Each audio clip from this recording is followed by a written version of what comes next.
संवाद. होय, जो आत्ताही माझ्यात, तुमच्यात, माझ्या लेखणीत आणि निसर्गात होत आहे. काय असतो बरं संवाद? ह्या चाललेल्या संवादात मी प्रश्न नाही, तर माझ्या विचारातून उत्तर देणार आहे. माझ्या मते संवाद म्हणजे जरा तुमचं आणि जरा माझं.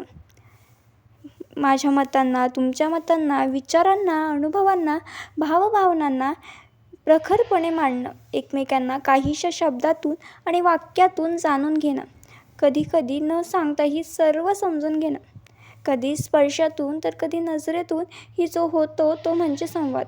आजच्या या युगात मी माझ्यापासून कितीतरी दूर असणाऱ्या भावा बहिणीला किंवा मित्रमैत्रिणींना एखादा प्रसंग सांगते, तोही मेसेज करून. तेव्हा माझ्या भावना त्यांच्यापर्यंत तर पोहोचत नाही, पण तिकडून मला येणारा प्रतिसाद असतो तो भावना नसलेल्या इमोजीत. हसणारा प्रसंग असावा तर डोळ्यात पाणी आलेला आणि हसणारी ती इमोजी असते, तर कधी दुःखद प्रसंग असेल तर डोळ्यात पाणी असलेलं सॅड असा एक भावनेचा पण भावनाच नसलेला इमोजी असतं. पण ह्यातून भावना कधीच पोहोचत नाही, ना माझ्या पोहोचतात ना त्यांच्या पोहोचतात. बरं, असं असलं तरी आपण हे थांबवत नाही. बहुतेक तुम्हीही हे करता आणि मीही हेच करते, नाही का?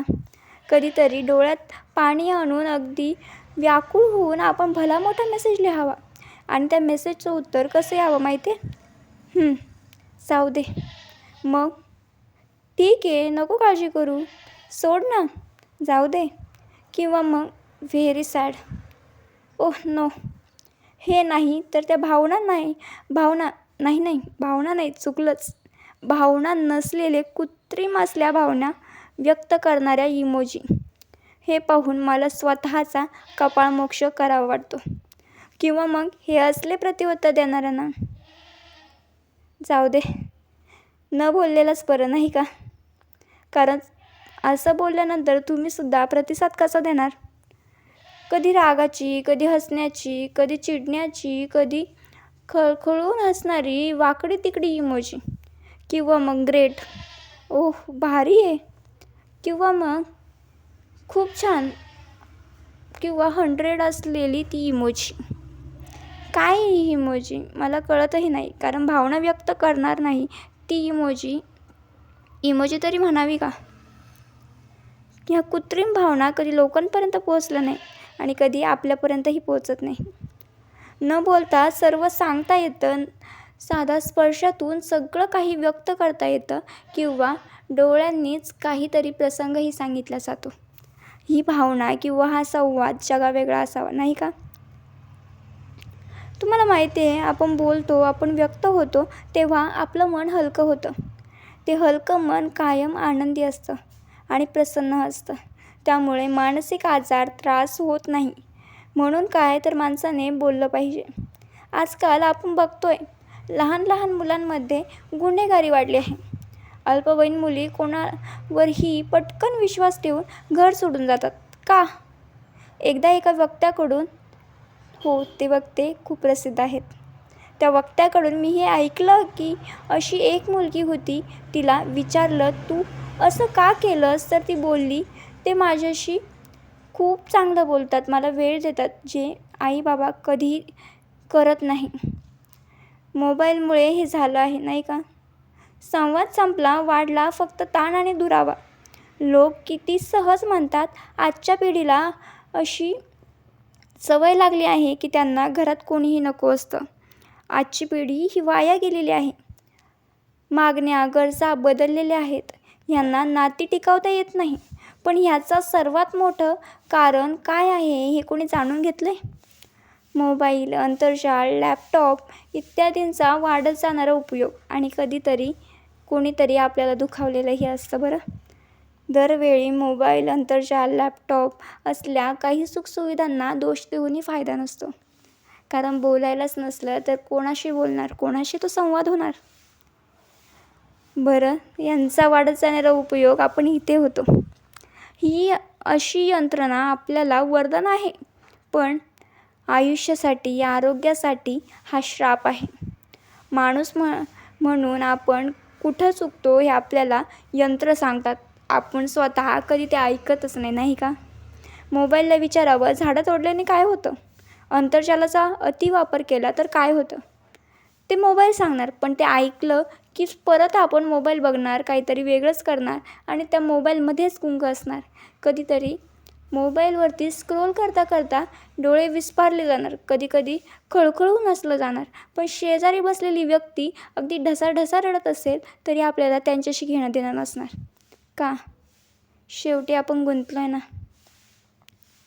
लोक समजून घ्यायला लागली की किती बरं वाटतं, पण जर आपण व्यक्तच झालो नाही आहे, लोक आपल्याला समजून तरी कशी घेणार?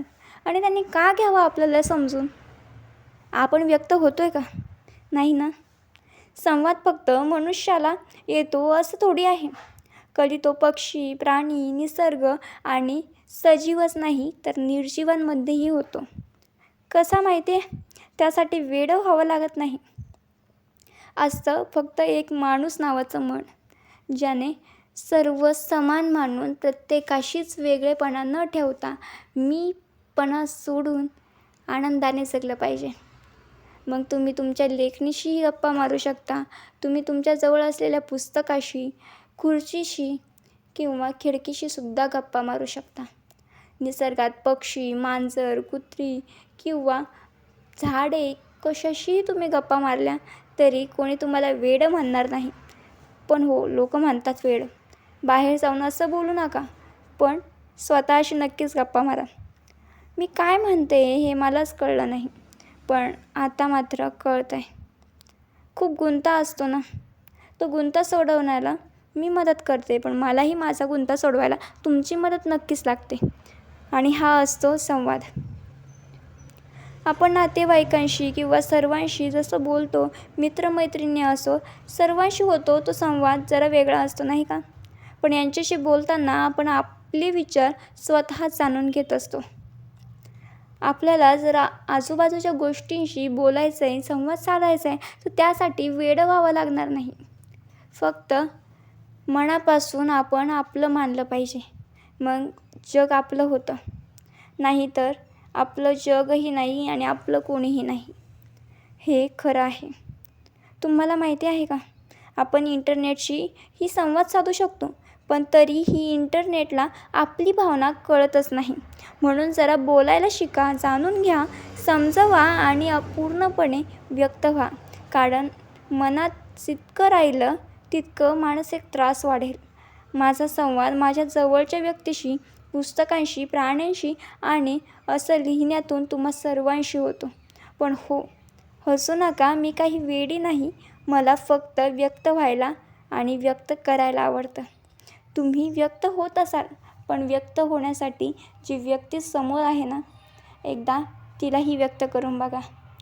एकमेकांना समजून बघा, एकमेकांशी संवाद साधा. आणि हो, संवाद म्हणजे नुसती बडबड नाही बरं.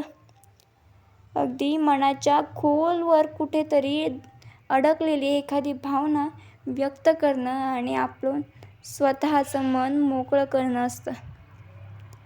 मांजरीशी मारलेला संवाद जर आपण बोलतोय तिच्याशी, काय गं म्हणे, काय करतेस, असं झालं तसं झालं, कुठे गेली होतीस तू, ती काय म्हणणार आहे, म्याव, इतकंच. किंवा मग एखाद्या कुत्र्याच्या डोक्यावरून साधा हात फिरवला तर ते जवळ शेपटी हलवत येईल. एखादा पक्षी आहे, त्याच्याशी तुम्ही गप्पा मारताय तर तो त्याचा वेगवेगळा आवाज काढत बसणार. पण तो आवाज कशासाठी, काही मागण्यासाठी, काहीतरी इकडे तिकडे बघून, आपल्यासारख्या पक्ष्यांना बघून नसतो. तोही आपल्याशी संवाद साधत असतो नाही का? तुम्ही निर्जीवांशी कशी गप्पा मारू शकाल? मला हाही प्रश्न आला. कारण असं बोलताना तुम्ही मला प्रश्न नक्कीच विचारणार नाही का? पण हा प्रश्न खूप वेगळा आहे. तुम्ही निर्जीवांशीही गप्पा मारू शकता. मी माझ्या लेखणीशी मारलेल्या गप्पा आणि तुम्ही तुमच्याही लेखणीशी मारलेल्या गप्पा जरा लिहून बघा. तुम्ही जेव्हा समजून घ्याल ना, तेव्हा तुम्हाला नसलेला आवाजसुद्धा ऐकू येईल. ह्यासाठी काही शिकण्याची गरज नसते किंवा मग तुम्हाला दुसऱ्याच्या मनातलं जाणून घ्यायचं आहे म्हणजे तुम्ही टेलिपॅथी शिकणार असंही नाही. कधीतरी एकमेकांना व्यक्त करा, म्हणजे नाते अधिक घट्ट होतील नाही का? चला ना तर मग शब्दरूपसह आपण व्यक्ती जोडूया, संवाद वाढवूया. धन्यवाद.